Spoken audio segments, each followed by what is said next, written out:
Well, howdy folks, it's Christmas time. Time to break out the Christmas movies. Now, instead of rewatching a whole bunch of other stuff that I'm sure you guys are checking out, like several other classic films like Elf and Christmas Vacation, Home Alone, just to name a few.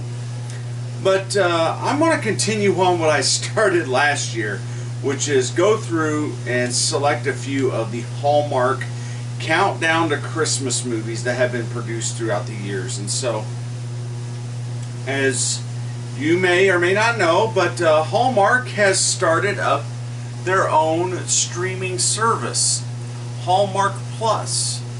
So yeah, if you want to spend the extra $80 a year or $8 a month, is currently what it's sitting at right now.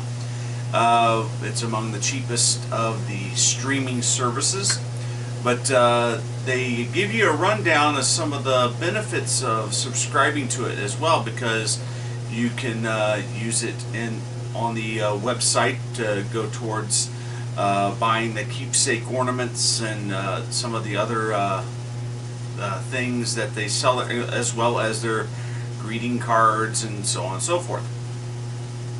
So, tonight we are going to take a look at a film. Now, I have no idea when this was produced.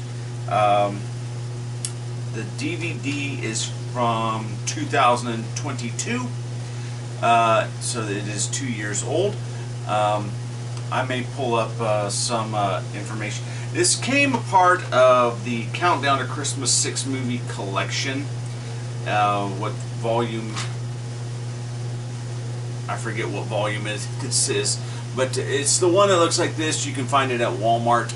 And tonight we're going to take a look at the film Christmas in Toyland. Yeah, so yeah, I'll look and see what other information is about this film after when we come back. So yeah, so let's dawn the lights.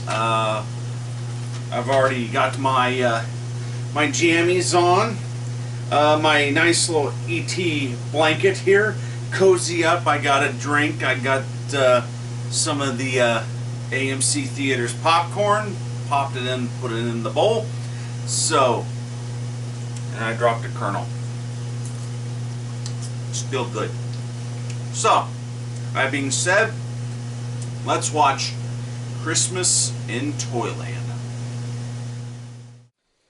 Okay, that was Christmas in Toyland. Came out in 2022 on the Hallmark Channel. The story involves around a data analyst played by Vanessa Langines. I'm not quite sure who she is, but she is hired by the toy company to investigate the sales marketing of this one particular store in Seattle, I believe. But anyhow, she's hired to investigate this whole store and why this particular store's sales are taking off while all the other stores are going under, and thus deciding to possibly close down all remaining company stores and go online only. And we kind of saw this take place with, we see this taking place quite often these days, where legendary name brand retailers are going under or they're going online exclusively. So 2022, it was kind of around this maybe around the same time that Toys R Us started shutting down their stores. So it may have been influenced, little influenced by that. But so Charlie, who's the main character here, she decides, you know, maybe that we can possibly save the store from going under, and work on a plan to possibly keep it open as a flagship store. Well, and she is when she moves to the store, starts moving in, starts looking at all the numbers and everything, and she meets the store manager, Grant, played by Jesse Hutch. And so she begins to realize that it's not just, and Charlie begins to realize that it's not just not just the store, but also it's the experience. It's the people that are coming in, and it's the Grant is making it personal and bringing it down to that level. But then we go on to see that how they expect a little bit more out of each other. That you know, Grant has something that he's been holding on to, which is a little trinket store, and Charlie is hiding the fact that she wants to be a toy designer. She wants to design toys. So when they're trying to save one thing, all this other stuff appears, and so it takes an interesting turn of what happens to their lives. And of course, they also develop this romantic relationship, which I'm going to be honest, if this one kind of felt a little forced, because it's that like, oh, we forgot this is supposed to be a romantic love story, and so yeah, it's like you have this dream, we'll coincide in, oh, kiss, you know. It's I did enjoy the little things about this movie, but however, it's yeah, when it comes to the romantic side of it, of course, there's a romantic element to these Hallmark movies, and this one was definitely forced. So, be that as it will. So, that'll do it for this film. Stay tuned. We'll have one. We'll have a next one. So, I gotta go to bed. I'm getting tired. All right. Okay. So we're back now with the next feature, and this one we're going to have a little bit of fun with, because I really don't understand the whole thing about Die Hard being a Christmas movie. It's one of the, now I find out that there's this whole what they call alternative Christmas, which was that the original intention was not meant to be a Christmas movie per se, but it definitely takes place around Christmas time or at Christmas, and so they call it a Christmas movie. So Die Hard in 1986 was released in July. It was not marketed in any way, shape, or form as a Christmas movie. But, you know, it does take place at Christmas time, Christmas Eve, and that there's this terrorist attack on the Nakatomi Plaza at the office Christmas party. Well, let's dive into this a little bit, shall we? And we'll look at a few of these alternative Christmas movies. Because the very following year, from the same exact producer of Die Hard, that would be Joel Silver, came this little gem from 1987. It is Lethal Weapon. Also taking place at Christmas time. So, my policy has been, okay, if you count Die Hard, you have to count Lethal Weapon. And as we'll see in the film here, is that it takes place at Christmas time. It takes, again, Los Angeles, but where everything, you know, of course, everything looks sunny.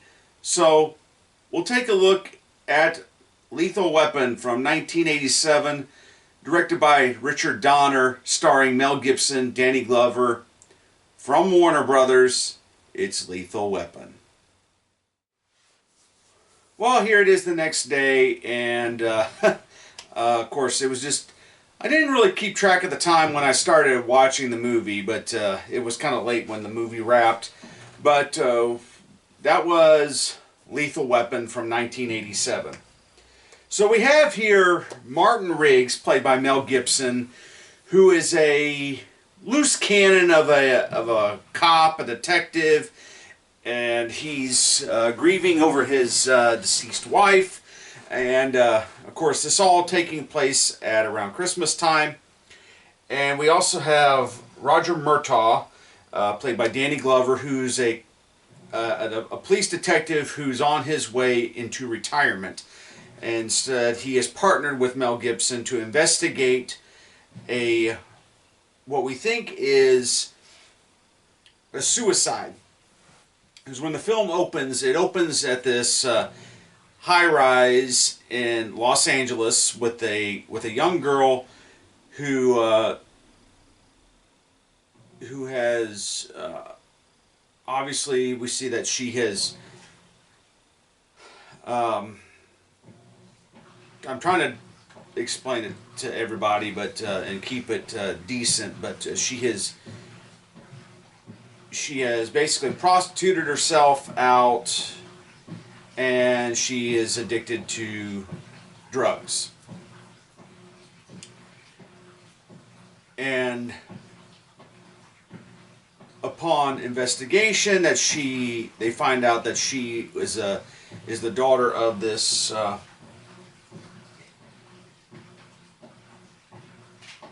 She's the daughter of this very wealthy man, and that he knows something that nobody else does. And they do investigating that the drugs that she had taken in was laced with poison. Basically, it was poisoned. And it drove her into insanity to jump off and commit suicide. So, thus bringing in Riggs and Murtaugh, they begin investigating and poking around, and they find out it's these drug dealers who are trying to cover up and bring the drugs into the country. And so, along that, we have, amongst the bad guys, we have Gary Busey playing Joshua, and we have Mitchell Ryan playing the general, and Tom Atkins playing the father of Mitchell Hunsaker. It's of course, the movie falls around Christmas time, and matter of fact, when we see Murtaugh's house, he has decorated his house in Christmas lights. And all throughout the city of Los Angeles, it's decorated with Christmas lights. But of course, it's Los Angeles. They don't get much snow out there. So this kind of falls into the whole, this kind of a new terminology to me is the alternative Christmas movies. Basically meaning that it was, basically what this is they are movies that are not necessarily Christmas movies, but they take place around Christmas time. And they, matter of fact, they weren't even released during Christmas time. Let's see when Lethal Weapon was released. Here, Lethal Weapon was released March 6th in 1987. So that's not Christmas time. That's getting more towards the spring. So, but I think this was produced by Joel Silver, who had just the year before had produced the Bruce Willis action hit Die Hard. And the same principle is that with Die Hard, it was released in July of 1986. And that film was directed by John McTiernan and released by 20th Century Fox. This time around, Joel Silver switches to Warner Brothers and brings on Superman director Richard Donner. As a matter of fact, Richard Donner had just come off of the success of The Goonies. And so this was a completely different film for him. It's a buddy, definitely a buddy cop crime action comedy. So because with Mel Gibson and his character of Martin Riggs is this loose cannon. He's you don't know what he's going to do because we see very early on that he is still grieving over his wife. But he's kind of gone off the deep end, and even the police department is kind of like they're kind of going like, we need to keep our eyes on him because he's doing some unconventional stuff. Also, he's suffering from PTSD. I would say he's suffering from PTSD from Vietnam. So, and that's where the tie, like, because he knows that's how. Because there's at one point where they go to ask go in their investigation that they go to a prostitute's house to ask some questions. The house blows up, but all these other neighborhood kids, they see who went in the house beforehand, and they realize that the man had a tattoo similar to what Riggs has, and so they find out that both the bad guy Joshua and Martin Riggs are military guys, and that they had served in Vietnam, and so one went to the good side, one went to the bad side. And so, of course, at the end of the film, we have Joshua and Martin Riggs battling it out in the rain in front of Murtaugh's house, and it's a fight to the death, punch out scene, and of course.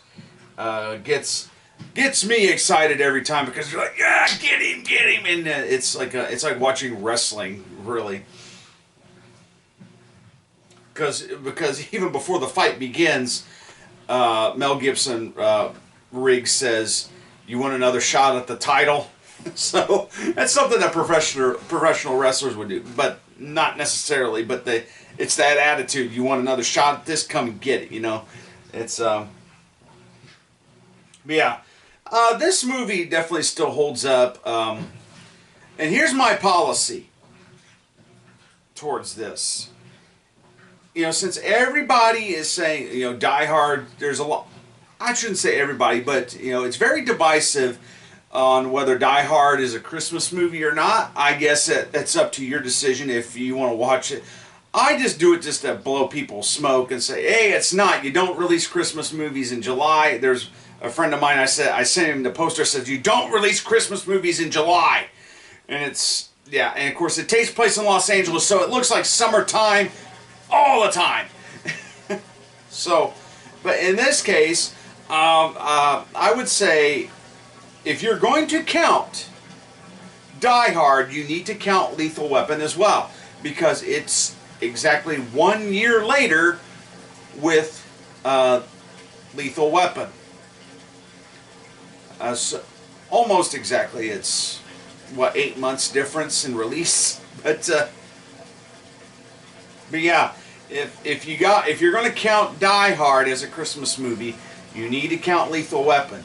And now I've seen people going like, you need to also count Rambo: First Blood as a Christmas movie, just because you see a Christmas tree in the background. But no, I would say Lethal Weapon is also a Christmas movie, because there's not only is there Christmas decorations, there are references to Christmas. They go when the police show up to people's houses and they say Merry Christmas. So let's say Lethal Weapon, it's a Christmas movie as well. So yeah, that's what I'm going to say. So if you count Die Hard, you got to count Lethal Weapon. That's all I'm going to say.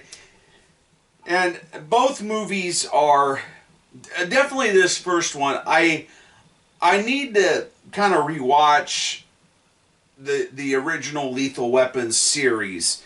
I almost said trilogy. It's not a trilogy. It's a series. Matter of fact, they've been talking about Mel Gibson possibly directing a new Lethal Weapon movie, since Richard Donner is no longer with us. But it's been rumored, and maybe greenlit by Warner Brothers for Mel Gibson to direct, or maybe direct a Lethal Weapon 5. So, but we'll see how that goes. You know, they did a while back a Lethal Weapon TV series on Fox, and I forget, I think that was like in the early 2010s or so, and didn't do well. Yeah. So I think we're going to continue on with the next feature, so stay tuned for that. You know, that's the thing. I've pretty much talked about all the big mainstream Christmas movies, and you know, all that's left is to do the alternatives and Hallmark Channel movies. And of course, you know, there's a million of those. But yeah, this was Lethal Weapon. So stay tuned. I'll have another so-called Christmas movie for you. Well, Merry Christmas, everybody. It's just continuing on here with the whole Christmas movies marathon, but this time we're taking a look at alternative Christmas movies. Instead of watching The Grinch, we're watching movies that you may not think that would fall into the Christmas category. So tonight we're going to take a look at a Christmas movie that, or what is deemed to be a Christmas movie, in 1984, was released in the summer.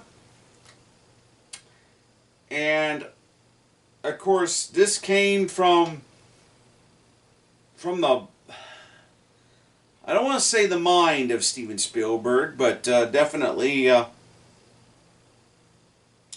of the imagination of several of him and his colleagues.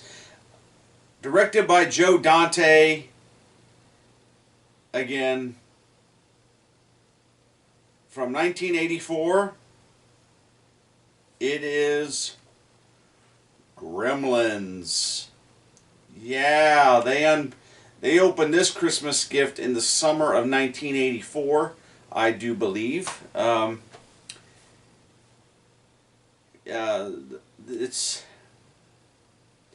I do believe they opened this one up in around the summer of '84.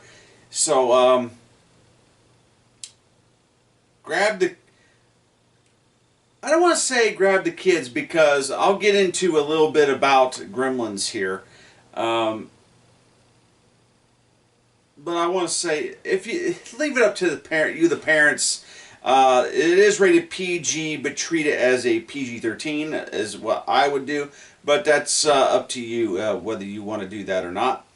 Uh, the movie is a comedy, it's a fantasy, and it's a monster movie. So let's just remember these three things as we watch Gremlins.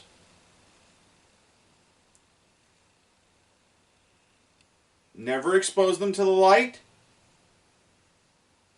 Never get them wet. And don't ever, ever feed them after midnight.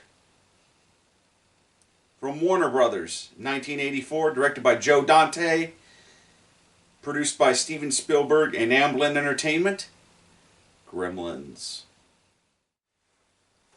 So like I said, this one was also released in the summertime. Actually, June 8th of 1984 was when Gremlins was released to the world. But film takes place around Christmas time.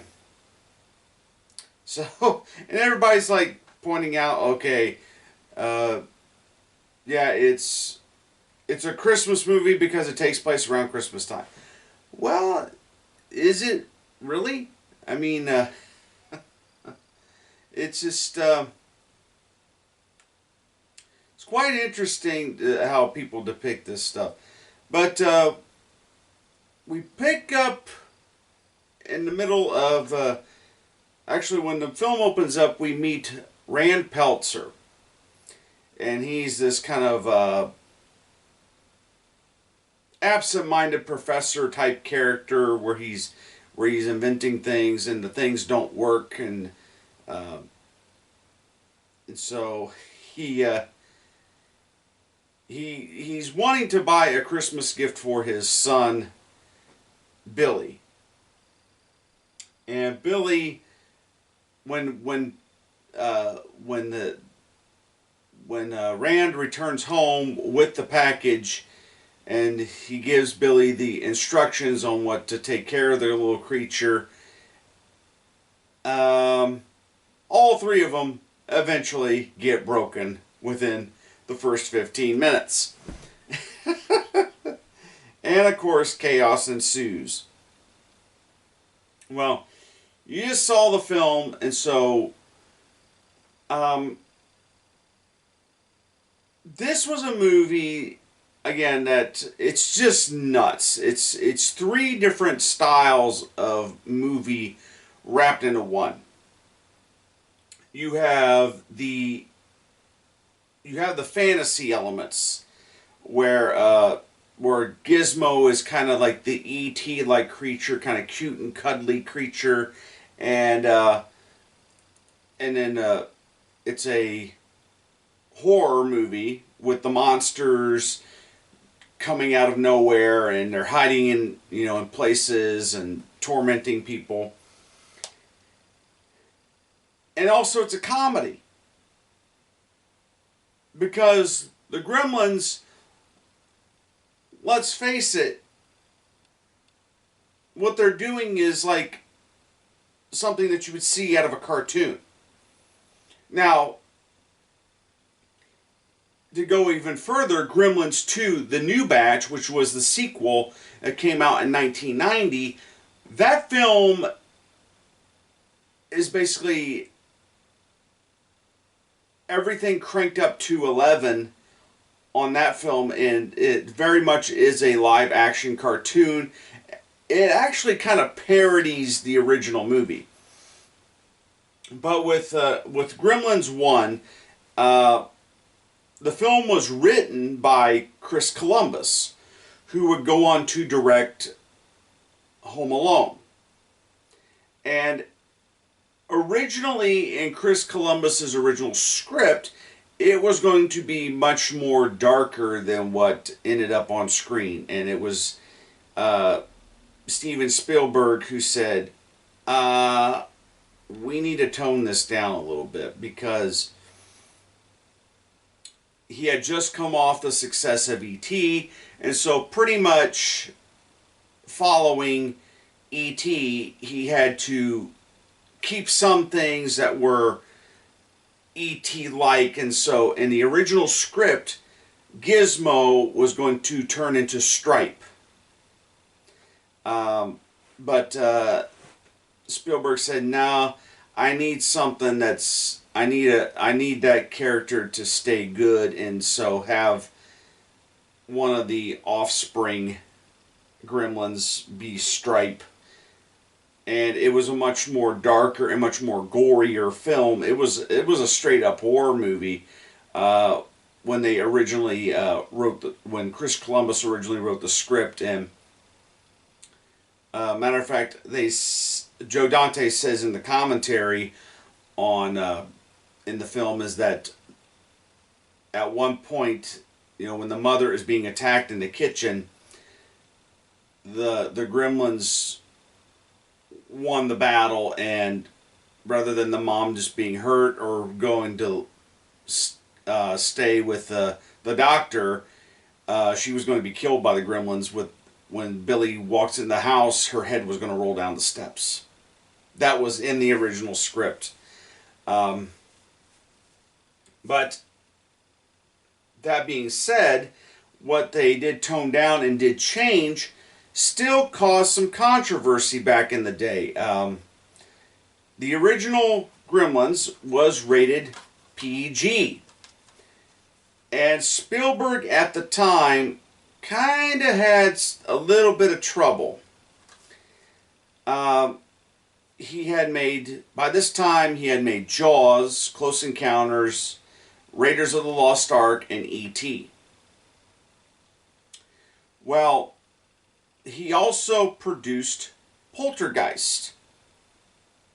Got by with a PG rating there. And between Gremlins and Indiana Jones and the Temple of Doom, he was getting some pushback from parents, saying that the films were a bit too harsh for being a PG rating. So, after getting all this pressure from parents, Spielberg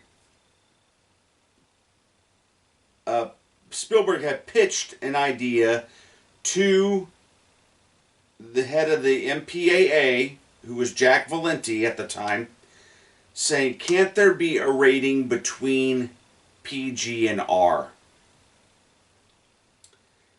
And how Gremlins got by with the PG rating was, yeah, the Gremlins do kill some people, but there's no blood. The only blood that you see is Gremlins blood, and it's green goo. And Gremlins are not entirely, Gremlins are not real. So, but the film,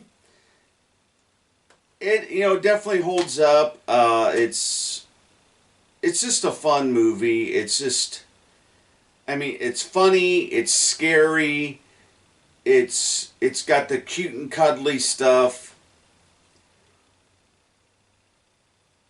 And I don't know, it's just a fun movie. And Gremlins 2, I think I'd enjoy that one a little bit more because Quentin Tarantino recently said on Joe Rogan's podcast, talking about Gremlins 2, he goes, it's a parody. It parodies itself. And how he points it out is because in Gremlins 2, they talk about how the three rules, which is don't get them wet, don't expose them to a bright light, and don't feed them after midnight. Well, where Gremlins 2 parodies itself is you have a couple guys in the control room of a TV station say, well, what if the gremlins are on a plane and they're flying to some place and they cross different time zones? You know, would they? So it raises some. Oh, good grief, good grief. And plus, a couple other pieces of trivia about this film. It was shot at Universal Studios and Warner Brothers for Kingston Falls. Kingston Falls, a year later, would become Hill Valley. Bet you didn't know that. It's the same set that Robert Zemeckis ended up using for Back to the Future. Just changed some things around. And yeah, it's the same set that would... Kingston Falls, 1 year later, would become Hill Valley, California.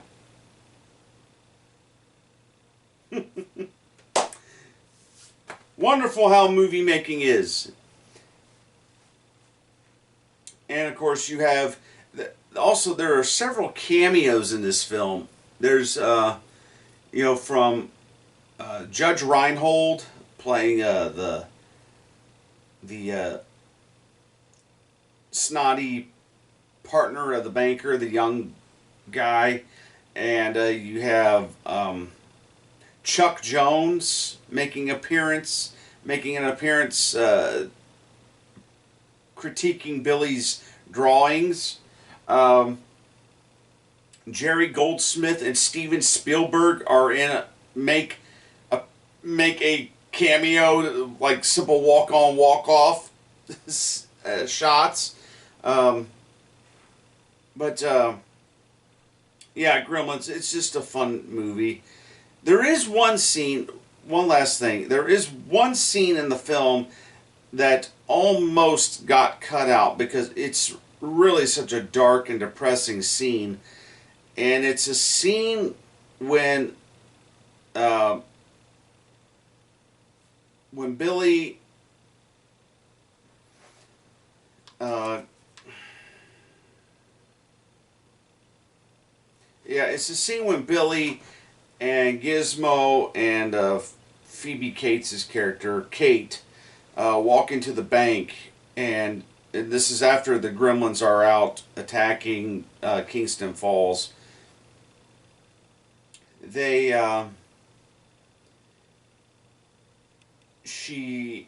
Phoebe Cates, or Kate, goes on to tell the story about how and why Christmas is very difficult for her. The scene where she talks about how her father had died.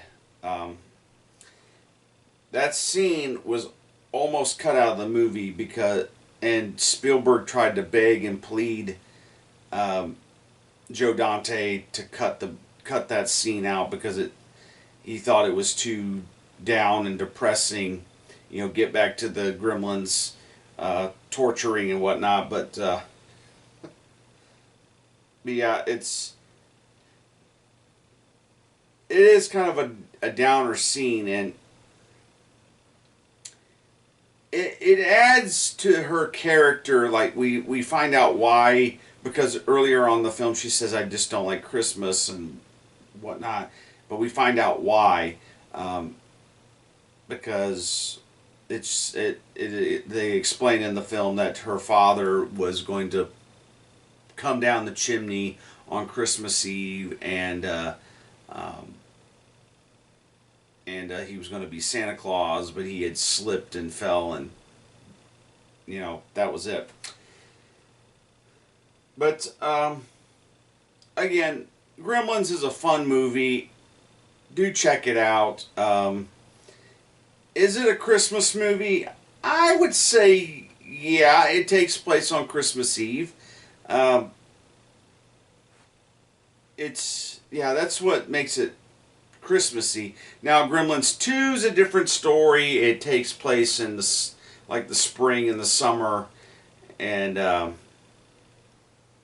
it goes a little bit over the top in a good way, because it basically parodies everything that we love about Gremlins 1. And Chris Walas's puppet effects for this film, pretty good, believable. And however, for Gremlins 2, he refused to come back, and just because of the stress of Gremlins, he refused to come back, and they ended up getting Rick Baker for Gremlins 2. So we may get one or two more in. I'm not quite sure yet, but stay tuned for the next one. Well, here it is, a few days after Christmas, but we're going to wrap this up with showing one more film from the alternative Christmas list. Now, this film in particular is not really known for being like what alternative Christmas movies are. They're not really known for being a Christmas movie. And this one in particular appears on the list, but however, it really isn't a Christmas movie except for one scene. And it's an important scene because the song that is sung in the film has become a holiday classic. It has been sung by hundreds of artists over the years, from pop to country to different genres of music performers. But the first person to ever sing the song "Have Yourself a Merry Little Christmas" was Judy Garland. And what film was it? Well, from 1944, released by MGM, Meet Me in St. Louis. Yeah, this was the film that debuted the classic holiday song "Have Yourself a Merry Little Christmas," performed by the one and only Judy Garland. And what's interesting about this film, it is where Judy also met her future husband. Directed by Vincent Minnelli, from 1944, released by MGM, here is Meet Me in St. Louis. So just as I've done before, turns out it's late at night when you're watching a movie, and so you just don't feel like continuing on with the review. But anyway, that was Meet Me in St. Louis from 1944, I believe. Yeah, 1944. Released by MGM, starring Judy Garland and a young Margaret O'Brien in the role of Tootie. This film takes place over the span of 1 year, from 1903 to 1904. And specifically, the reason is because, and it's within the eyes of this family, the father is a lawyer, very successful, and of course, they keep singing about and talking about the fair. The fair is coming. And what fair is this? Well, the fair is the World's Fair. This wasn't just any county fair or state fair, which I assume some people do get excited about, but every state has a fair. They have county fairs, they have state fairs. Well, this was the World's Fair. The World's Fair came in 1904 to St. Louis, Missouri. And so everybody is extremely excited about the fair coming to St. Louis. Now, and they even talk about how much the fair cost. In 1904, $55 million was spent for the World's Fair. Now, they keep talking about this, and of course, the film is all about the life of this family and what they go through. And of course, all the children are daughters. So about them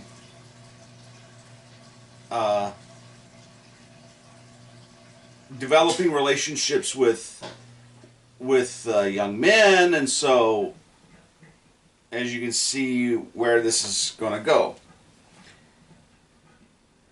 So Judy Garland, it's developed on the relationship with the guy that she forms with, and again, it's not about it's not like I said, we're doing this thing about alternative Christmas movies. Well, Meet Me in St. Louis turns up on that list because there's a key moment that takes place at the end of the film, and one of them being that the family is because there's a point in the film where the father says, "I'm moving the family to New York," and he says this right around autumn of 1903. He says, "I'm going to move the I've been given a possibility to take a position. I'm going to take it, and it's in New York, and we're going to move the entire family to New York." He's excited to do so, but the family is not. Mainly because St. Louis, the city of St. Louis, is their home. That's being the main reason. And the other reason is, of course, the World's Fair is coming. They don't want to miss it. And it's... So if you've just seen the film, you know, it has a happy ending, and how the father at Christmas gives him the best Christmas gift in saying, "We are not moving to New York, we are staying in St. Louis." But a key moment in this film that has been cultural to Christmas is this was the film that debuted the classic holiday song, "Have Yourself a Merry Little Christmas." The only thing I noticed about it is that some of the lyrics are a little different than what we sing. Because what we sing is, "Have yourself a merry little Christmas. Let your heart be light. From now on our troubles will be out of sight." Okay, the word "from now on" is nowhere to be found. In this version, the original version, it's "this time next year all our troubles will be out of sight." That way it kind of goes with the flow of the story that they're telling. Well, when you're singing that outside of telling the story, you have to change it to "from now on our troubles will be out of sight." Because things will,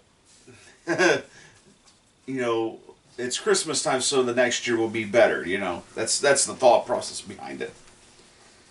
But yeah, that's why it turns up on some of the favorite Christmas movies. But it's really not about Christmas. It's about a family and what they go through in a year, and at the World's Fair coming. It was based on a book by Sally Benson. I forget the title, the original title. It may have been Meet Me in St. Louis, but but I forget the original title to the name of the movie or name of the book. But the the story goes that Sally Sally it's based on Sally Benson's life, and she's supposedly the Margaret O'Brien character in the book. The sad truth about it was that the family did move to New York out of St. Louis and missed the World's Fair. But instead, she wrote it in the book that the family did not move and did stay. But it'll forever be known as Meet Me in St. Louis with Judy Garland.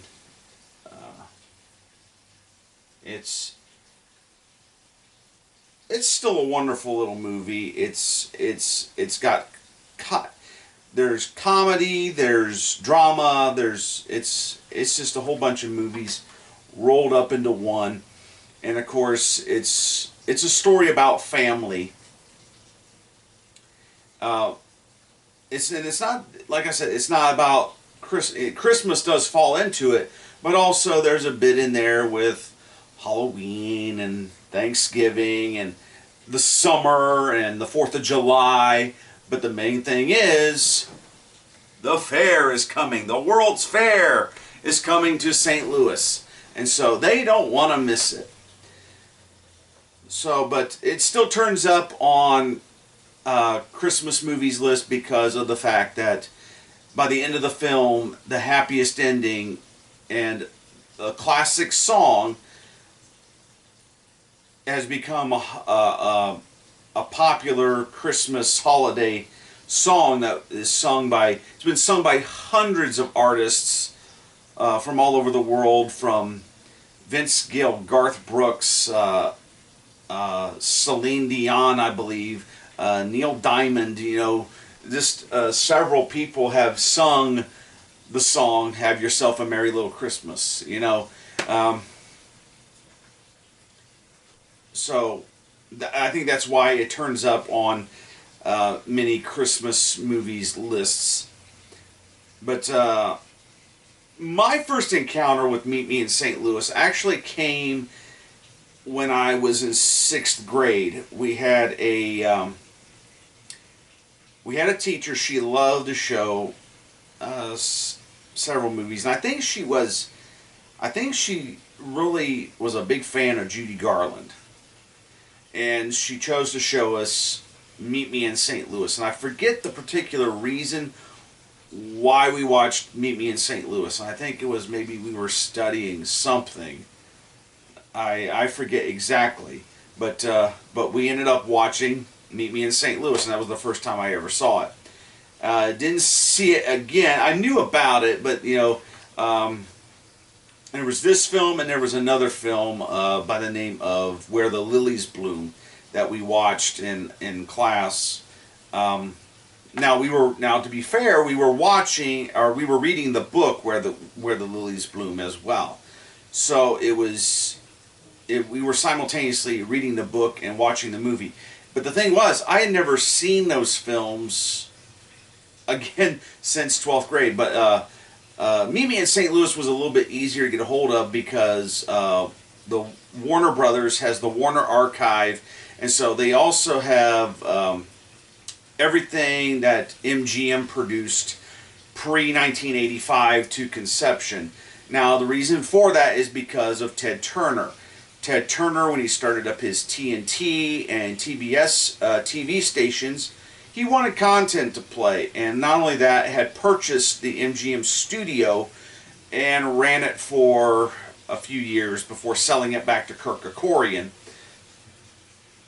But he maintained the MGM library from 1985 to the beginning of the studio, as well as the Warner Brothers movies from 1950-ish on back. So, and when Ted Turner had sold his company to Warner Brothers, well, that included the library to the libraries of MGM, and Warner Brothers. So when you see these classic movies, so like Meet Me in St. Louis is one of them, Casablanca, any of the Looney Tunes, Wizard of Oz, you will see on the back of the DVD Turner Entertainment, because it's the property of Turner Entertainment. Because at one time Ted Turner had owned this film, owned the rights to the film. And so, but yeah, this movie was easier to get a hold of.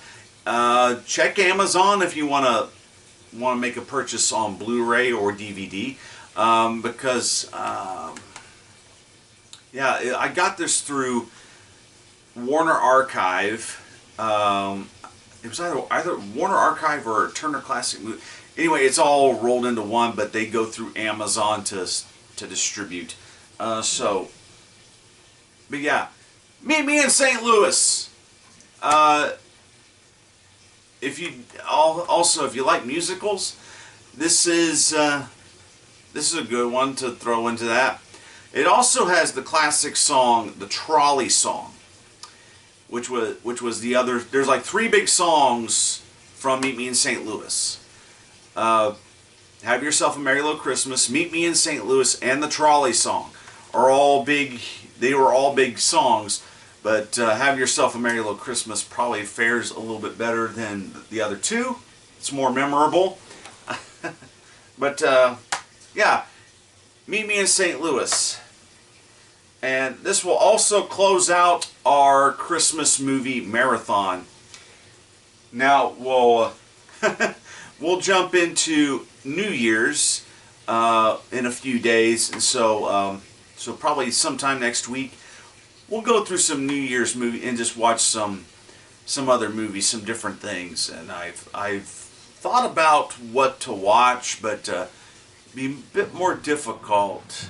Maybe a little bit later on, but in the following year. But yeah, we're going to continue this. Hopefully you are enjoying the videos. Now, I break because I actually do watch the movies. If you ever watch these, I do the break and I do the pauses, and because I try to do it like Turner Classic Movies, but the thing is, I can't show you the movies. You can look them up yourself, purchase or rent through the various retailers, the streaming services as well. But I encourage everybody to check these movies out. It's good, bad, indifferent, you know. But yeah, I do it for. I'm hosting the movie to you, but without actually showing you the movie. So hopefully, eventually, you do check the movies out by the time you watch these videos. And so it's just me giving my opinion, what I think of the films. I just do it a little bit differently as opposed to a lot of other people on YouTube who just show up. Here's my review of this film. Here's my review of that film, and blah blah blah blah blah. So I just thought, you know what? Everybody else is doing the same exact thing. Because I did it for a while, and just thought, you know, let's just do something different. Let's just do things just a little bit different, and just talk about movies, and then we'll do marathons of movies. And I encourage everybody to check these movies out through their various. If you can find a physical copy, that's great. If you can find it on streaming, that's great as well. But do check the movies out.